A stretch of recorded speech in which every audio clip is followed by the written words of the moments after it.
प्रिय विद्यार्थियों, मैं राजकुमार लाटा आज आपसे चर्चा करते हुए रीति के बारे में बातचीत करूंगा। रीति क्या है? अब तक जब हम पढ़ते रहे हैं तो बार बार ये बात आती रही है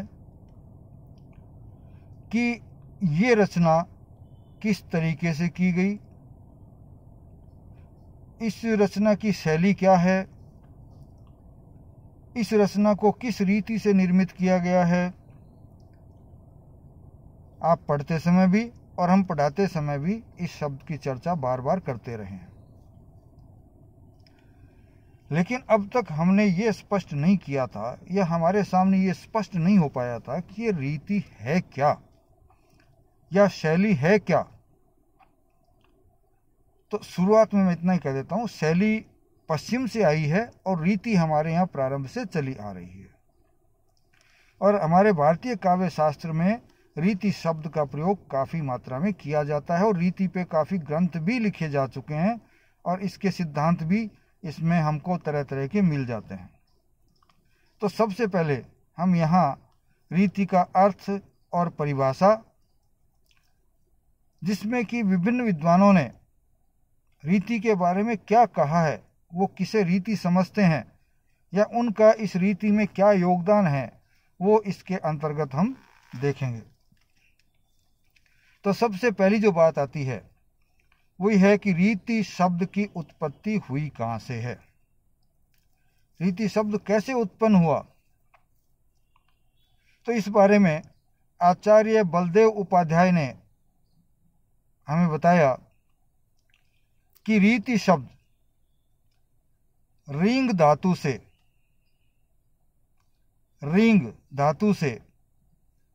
तीन प्रत्यय जुड़ करके बनता।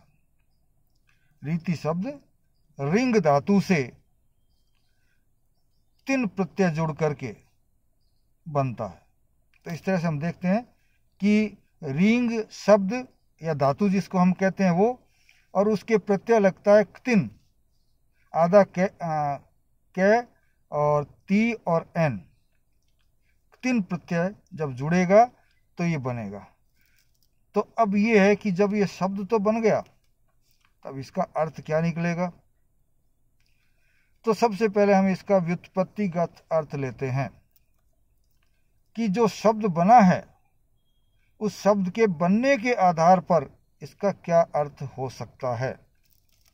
तो हमारे ग्रंथों में, प्राचीन ग्रंथों में बताया गया है कि रीति का अर्थ है मार्ग, और मार्ग बताते हुए ये भी बताया है कि मार्ग के साथ साथ और भी कई शब्द इसके साथ आते हैं और वो अर्थ भी इनका निकलता है। जैसे मार्ग जैसा ही होता है पंथ, वो भी इसका अर्थ है। वीथी, वो भी इसका अर्थ है। वीथी का अर्थ वैसे गलियां होती है सामान्य अर्थ। और गति और प्रस्थान, ये शब्द इसके पर्यायवाची के रूप में लिए जा सकते हैं। तो इसका मूल जो व्युत्पत्तिगत अर्थ होता है वो क्या है? मार्ग। और उसके पर्यायवाची भी इसके अर्थ के रूप में हम सम्मिलित कर सकते हैं, जिनमें पंथ है, वीथी है, गति है, प्रस्थान है, इत्यादि इत्यादि जो शब्द हैं वो भी इसके अर्थ के रूप में लिए जा सकते हैं। ये तो था व्युत्पत्ति संबंधी अर्थ। अगला जो अर्थ आएगा वो आएगा कोशगत अर्थ। कोश में इसका क्या अर्थ दिया गया है? तो कोश में इसका अर्थ दिया है गमन प्रणाली। गमन प्रणाली अर्थात जिससे जाया जाए या जिससे गतिशील हुआ जाए, अर्थात ऐसी प्रणाली, ऐसी पद्धति जिसके माध्यम से गतिशील हुआ जा सके, गमन किया जा सके, आया जा सके, जाया जा सके, या किसी चीज को बनाया जा सके। तो ये दोनों अर्थ हमने जान लिए, व्युत्पत्तिगत अर्थ भी जान लिया और कोशगत अर्थ भी जान लिया। इसके साथ अब आते हैं विभिन्न विद्वानों के इसके बारे में क्या मत रहे हैं। हम संस्कृत से चलेंगे, क्योंकि बिना संस्कृत के हमारे साहित्य शास्त्र का अध्ययन करना कठिन होता है। अब चूंकि हम साहित्य शास्त्र का अध्ययन कर रहे हैं और साहित्य शास्त्र के अंतर्गत रीति क्या है, उसके भेद क्या होंगे, ये सारी बातें जान रहे हैं। तो सबसे पहले हम परिभाषा देखेंगे जो विभिन्न विद्वानों ने, या परिभाषा नहीं तो उसका स्वरूप पहचानने की कोशिश करेंगे, जो विभिन्न विद्वानों द्वारा हमारे सामने स्पष्ट करने की कोशिश की गई है। सबसे पहले लेते हैं बाण भट्ट को। बाण भट्ट ने अपने हर्ष चरित्र नामक ग्रंथ में रीति को साहित्यिक शैलियों या विशेषताओं के रूप में बताया है। इन्होंने रीति की परिभाषा तो नहीं की है, लेकिन ये जरूर कहा है कि साहित्य लिखने की जो शैलियां हैं या जो विशेषताएं हैं, उसे ही हम क्या कहते हैं, रीति कहते हैं। अर्थात जिन जिन तरीकों से साहित्य की रचना की जाती है वो क्या कहलाते हैं, रीति कहलाती है। आचार्य वामन क्या कहते हैं, वामन का कहना है कि रीतिरात्मा कावश्य, अपने ग्रंथ में उन्होंने कहा है रीतिरात्मा कावश्य, अर्थात काव्य की आत्मा रीति है। इन्होंने रीति को ही काव्य की आत्मा बताया है। अर्थात यदि किसी काव्य में रीति नहीं है या बिना रीति के कोई काव्य लिखा गया है तो वह काव्य असल में काव्य नहीं रहता है। जिसे जब परिभाषा को हम देखते हैं कि रीति ही काव्य की आत्मा है, तो आगे चलते हैं। जिसे काव्य की आत्मा की खोज करने की परंपरा का प्रारंभ भी माना जाता है। हमारे यहाँ साहित्य शास्त्र में एक और परंपरा रही है कि काव्य की आत्मा क्या होती है, उस पर जब कई संप्रदाय हुए हैं वो चर्चाएं चलती रही। हालांकि अब हमारा यहाँ ये बिंदु है नहीं, लेकिन रीति तो हमारा बिंदु है पढ़ने का, समझने का। तो वहां से जोड़ के जब हम देखते हैं तो जो आचार्य वामन है, इन्होंने रीति को काव्य की आत्मा बताया। तो निश्चित रूप से यहाँ रीति के आत्मा के संबंधित जब काव्य की बात होती है तो वामन का नाम आता है कि इन्होंने काव्य की जो आत्मा क्या है इसकी चर्चा करते हुए ये बताया कि रीति है वो काव्य की आत्मा है, और इस मत का इन्होंने प्रारंभ किया, ऐसा माना जाता है। इसी को हम आगे लेके चलते हैं। जब इन्होंने कहा कि रीति काव्य की आत्मा है, तो इन्होंने ये भी स्पष्ट किया कि रीति क्या है। फिर विशिष्टा पद रचना रीति, विशिष्टा पद रचना रीति, अर्थात विशिष्ट पद की रचना ही रीति है। आगे क्या कहते हैं इसी में, विशेषो गुणात्मा, जो कि विशेष गुण युक्त होती है। जब हम इसको हिंदी में पूरी तरह करेंगे तो वामन के अनुसार रीति संबंधी धारणा गुणों पर आधारित रही है। अर्थात रीति किस पर निर्धारित रहती है, गुणों पर रहती है। और यही कारण रहा है कि जब आगे इन्होंने चर्चा की है कि रीति गुणों पर आधारित होती है और काव्य की आत्मा रीति होती है, तो ये भी इन्होंने स्पष्ट किया कि रीतियां फिर होती कितने प्रकार की होती। इनके अनुसार रीतियां 3 प्रकार की मानी जाती हैं। नंबर 1 वैदर्भी रीति, नंबर 2 पांचाली रीति, और नंबर 3 गौड़ीय रीति।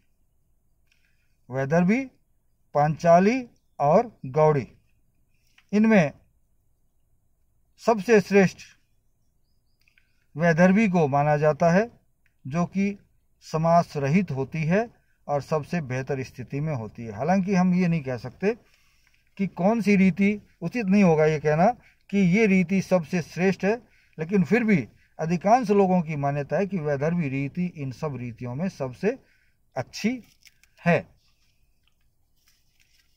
फिर आते हैं आचार्य रुद्रट। आचार्य रुद्रट क्या कह रहे हैं? रुद्रट का कहना है, और कहते समय ये इन्होंने माना है कि रीति काव्य की आत्मा नहीं है। अर्थात इन्होंने रीति को काव्य की आत्मा नहीं माना है, जबकि इनसे पूर्व किसने? वामन ने रीति को काव्य की आत्मा माना है। तो यहां दोनों के विचारों में अंतर आ जाता है। तो फिर इन्होंने क्या कहा है? इन्होंने रीति को गुण आधारित न मानकर समास आधारित माना है। वामन जहां कहते हैं कि रीति गुण पर आधारित होती है, वहीं रुद्रट कह रहे हैं कि रीति गुण आधारित नहीं होती, बल्कि रीति किस पर आधारित होती है? समास पर आधारित होती है। तो यहां इन्होंने मूलभूत आधार ही बदल दिया रीति को मानने का, और इस आधार पर इन्होंने रीति के 4 भेद किए हैं। कितने भेद किए हैं? 4 भेद किए हैं। वो कौन कौन से भेद हैं? वैदर्भी, पांचाली, गौड़ी और लाटीय। 4 भेद हो गए। पहली वैदर्भी रीति, दूसरी पांचाली रीति, तीसरी गौड़ीय रीति, चौथी लाटीय रीति। तो इस तरह से 4 रीतियां होती है। अब चूंकि इन्होंने आधार समास लिया है, तो हम यहाँ ये भी स्पष्ट करेंगे कि इनमें फिर समास के आधार पे कहाँ अंतर आता है। जब आप कह रहे हो कि वैदर्भी रीति है, आप कह रहे हो पांचाली रीति है, आप कह रहे हो गौड़ी रीति है, तो फिर अंतर कैसे करेंगे? तो इसका सबसे बड़ा आधार है कि वैदर्भी रीति जो है वो समास रहित होती है, और उससे थोड़े से अधिक समास, या ये कहे कि वैदर्भी बिना समास के ही होती है। तो पांचाली जो है उसमें बहुत कम मात्रा में समास पाया जाता है, छोटे छोटे शब्द समास से बने होते हैं। तो जहां समास हो नहीं या बहुत कम हो, स्वल्प समास हो, तो वहां भाषा में एक गुण विशेष आ जाता है, वो है माधुर्य का। तो माधुर्य और स्वल्प समास, इन दोनों रीतियों की विशेषता आप अलग अलग कर सकते हैं। या माधुर्य गुण तो है ही, इसके अलावा समास का गुण भी इनमें पाया जाता है। तो देखिए, अंत में गुण पर आना इनको भी पड़ा, लेकिन इन्होंने एक चीज समास नाम की और जोड़ दी।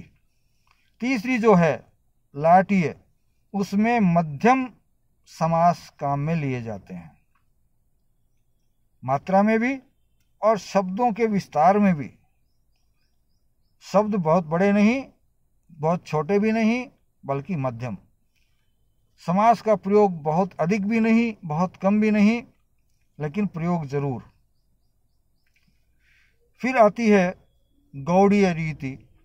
इसमें दीर्घ समासों का उपयोग किया जाता रहा है, बड़े बड़े समासिक शब्द इसमें काम में लिए जाते रहे।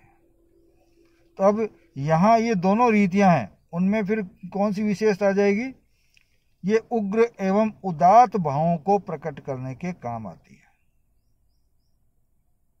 जबकि पहली जो 2 वैदर्भी और पांचाली हम लेते हैं, वो माधुर्य गुण को काम में लेती है।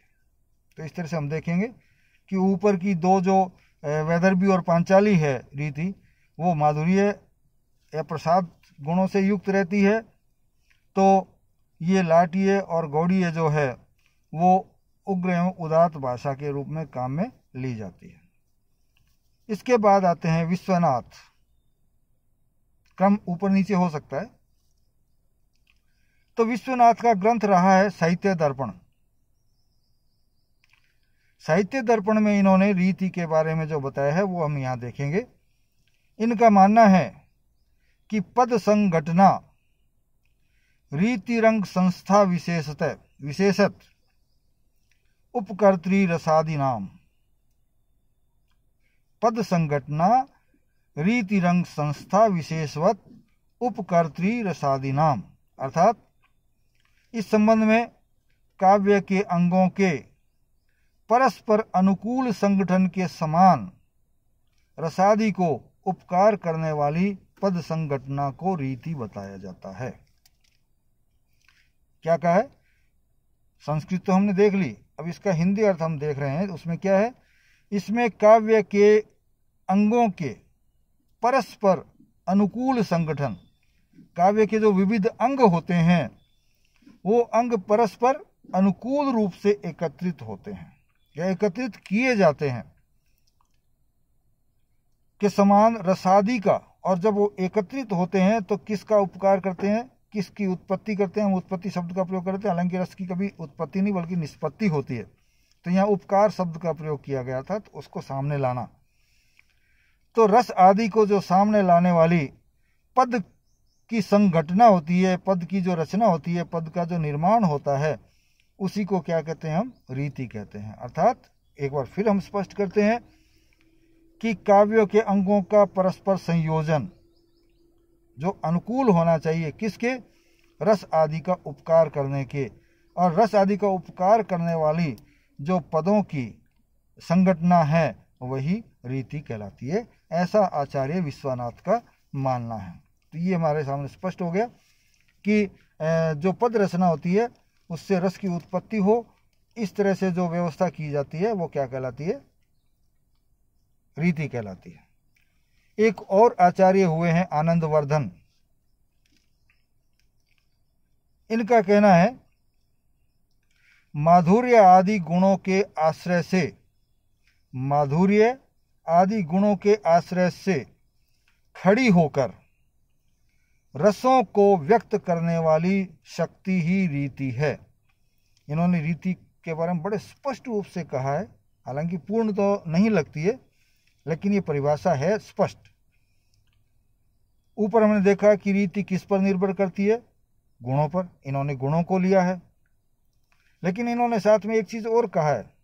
ऊपर जैसे इससे पहले विश्वनाथ ने कहा था कि उपकार करने वाली, यहाँ उपकार शब्द का प्रयोग न होकर के व्यक्त करना शब्द का प्रयोग किया गया। तो ये कहते हैं कि माधुर्य आदि गुणों के आश्रय से, अर्थात विविध गुण जो माधुर्य आदि हैं उनसे आश्रय से खड़ी होकर, उनके सहयोग से खड़ी होकर रसों को व्यक्त करने वाली, जिससे कि रस की अभिव्यक्ति भी हो जाए, ऐसी शक्ति रीति कहलाती है। वो बात तो वही है, लेकिन अलग शब्दों में इन्होंने स्पष्ट किया है कि ऐसी शक्ति जो माधुर्य आदि गुणों के सहयोग से या आश्रय से किसी भी काव्य में रस की अभिव्यक्ति करे, तो वह क्या कहलाती है,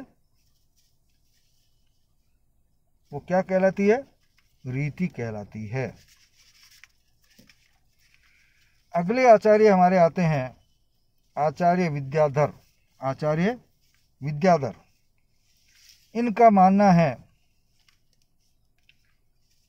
कि रसोचित शब्दार्थ निबंधम, रसोचित शब्दार्थ निबंधम अर्थात रस के अनुकूल शब्द और अर्थ का विधान करना ही रीति है।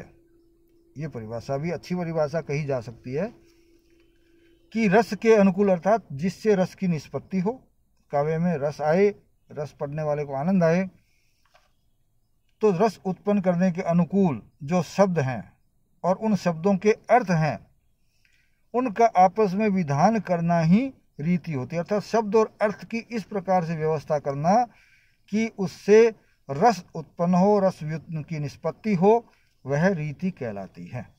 तो इस तरह से हमने कई लोगों की परिभाषाएं देखी। इसके अलावा भी हमारे पास एक पुराने समय के जो आचार्य हैं उनका नाम आता है आचार्य कुंतक। आचार्य कुंतक क्या कहते हैं, आचार्य कुंतक का मानना है, या हम कहें कि इनके विचार हैं, वो इन्होंने पीछे वाले आचार्यों के आधार पर नहीं किया, बल्कि इन्होंने रीति को क्षेत्र विशेष से जोड़ के देखा या देश विशेष से जोड़ के देखा। कैसे? इन्होंने कहा कि रीति को देश विशेष की परंपरा के रूप में देखना उचित नहीं है,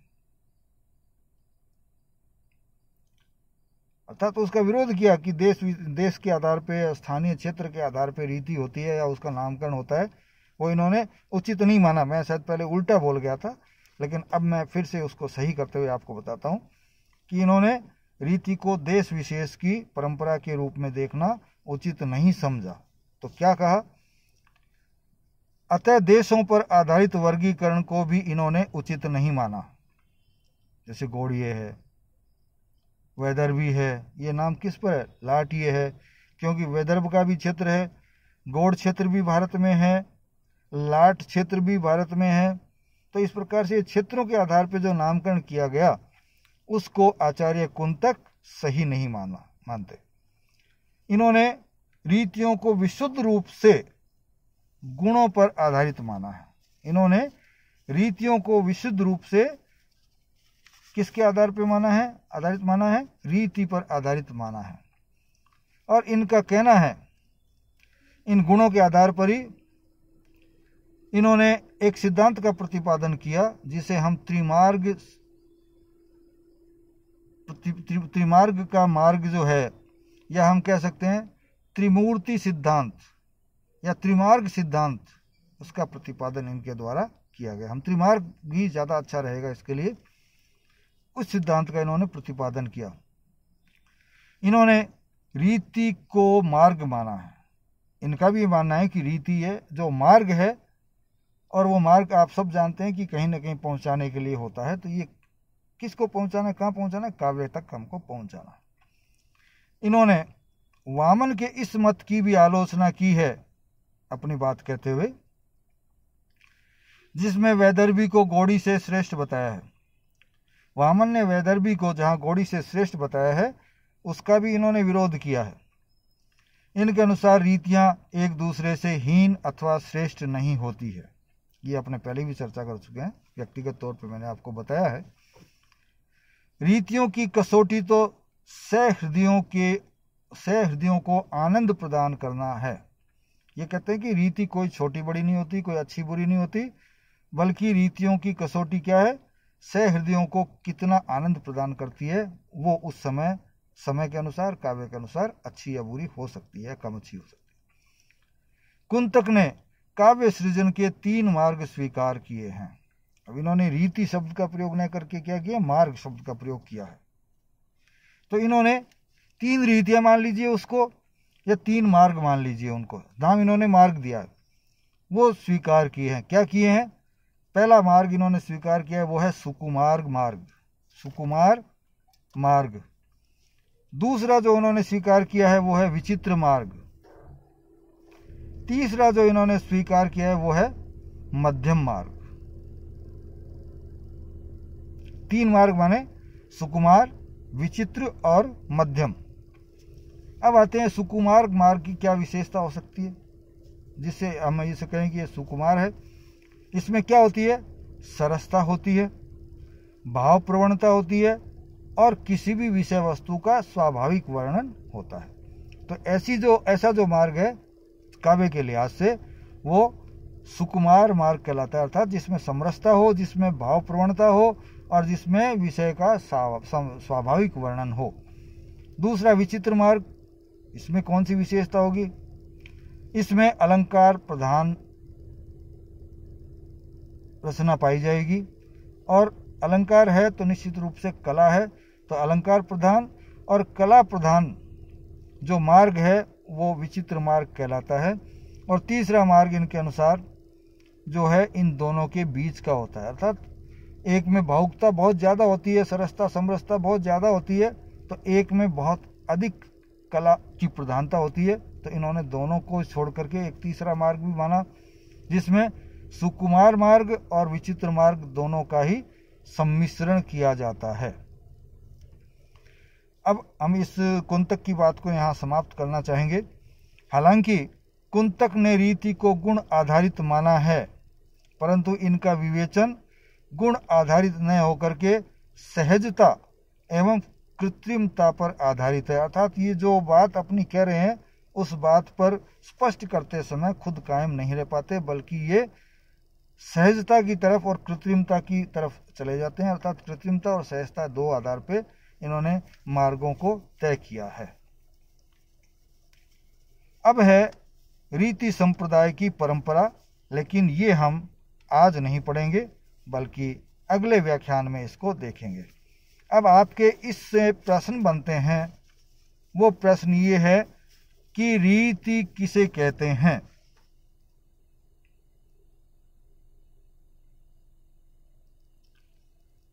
इसके साथ दूसरा जुड़ जाता है कि रीति का व्युत्पत्तिगत अर्थ बताइए। रीति का व्युत्पत्तिगत अर्थ बताइए। ये नोट करते रहिए आप। और एक प्रश्न और छोटा पूछा जा सकता है कि रीति का कोशगत अर्थ क्या है। ये तो हो गया व्युत्पत्तिगत और कोशगत अर्थ के संबंध में। अब पूछा जा सकता है, अलग अलग जो विद्वान हमने देखे, उन विद्वानों ने रीति की क्या परिभाषा दी, या कितनी रीतियां मानी, या रीतियां कितनी हो सकती है। हालांकि इसको पूरी तरह स्पष्ट हम इसमें आगे बढ़ेंगे तब करेंगे कि रीतियां कितनी हैं, कौन कितनी मान रहा है, वो विकास के अंतर्गत देखेंगे रीतियों का विकास किस किस तरह से हुआ। तो आचार्य वामन ने रीति के बारे में क्या कहा है, तो इन्होंने काव्य रीति की आत्मा माना है, रीति को काव्य की आत्मा माना है। और उसके साथ साथ ये कहा कि विशिष्ट पद रचना ही रीति है। जब परिभाषा आपसे पूछेंगे वामन के माध्यम से तो क्या कहेंगे, विशिष्टा पद रचना रीति विशेषो गुणात्मा, अर्थात विशिष्ट पद की रचना ही रीति होती है और उसमें गुण जो है विशेष होते हैं, अर्थात गुणों की प्रधानता होती है। या ये पूछ सकते हैं कि आचार्य वामन के अनुसार रीतियों के कितने भेद होते हैं।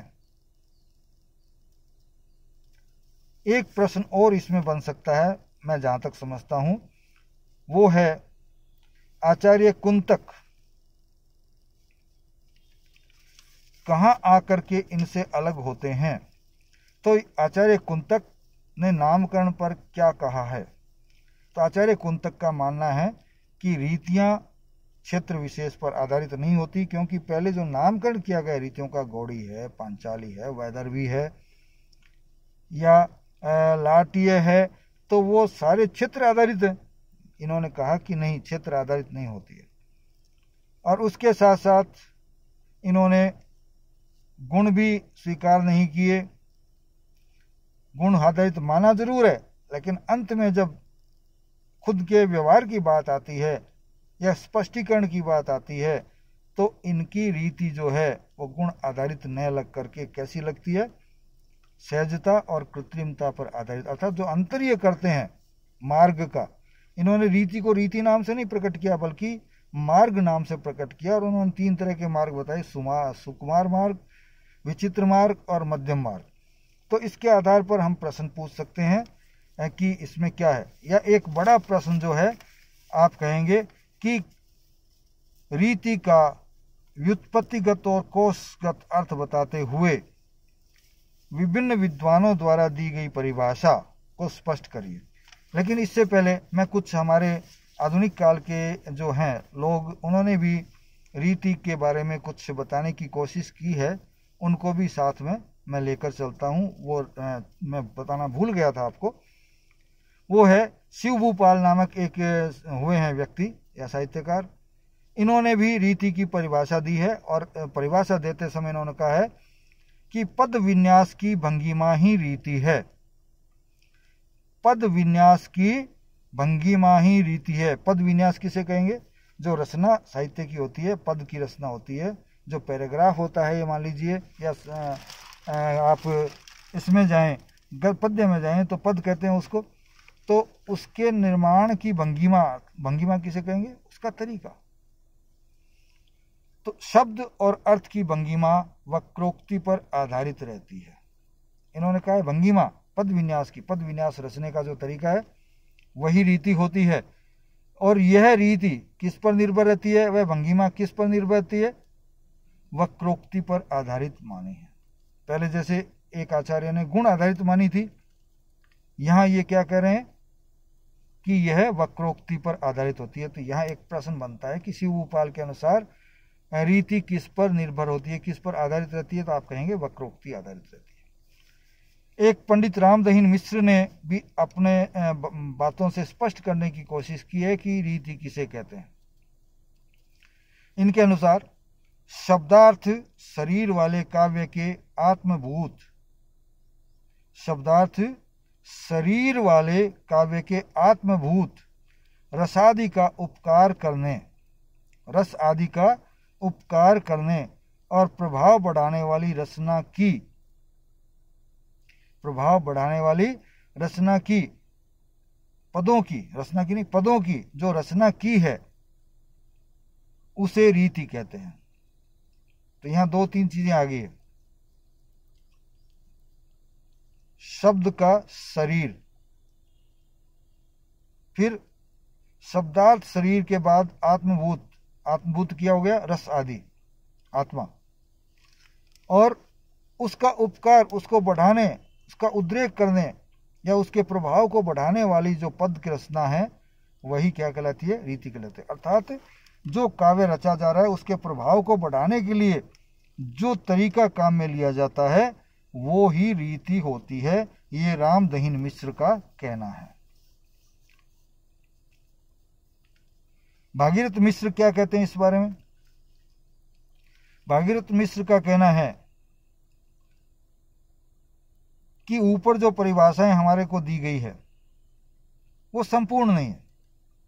तो इन्होंने कोशिश की है कि ऊपर जो परिभाषाएं हमने देखी है उन परिभाषाओं के आधार पे जो जो विशिष्ट बात हमारे सामने आई उसको इन्होंने अपनी परिभाषा में सम्मिलित कर दिया और एक लगभग पूर्ण परिभाषा जो रीति की है उसको करने का या उसको परिभाषित करने की कोशिश इनके द्वारा रही है। क्या कहते हैं ये? शैली या रीति। यहां देखिए इन्होंने शैली और रीति को अलग नहीं माना है, जबकि हम आगे चर्चा करेंगे शैली और रीति में कुछ भेद होता है, कुछ अंतर होता है। शैली या रीति काव्य रचना संबंधी, शैली या रीति काव्य रचना संबंधी वह विशेषता है जो कवि की प्रकृति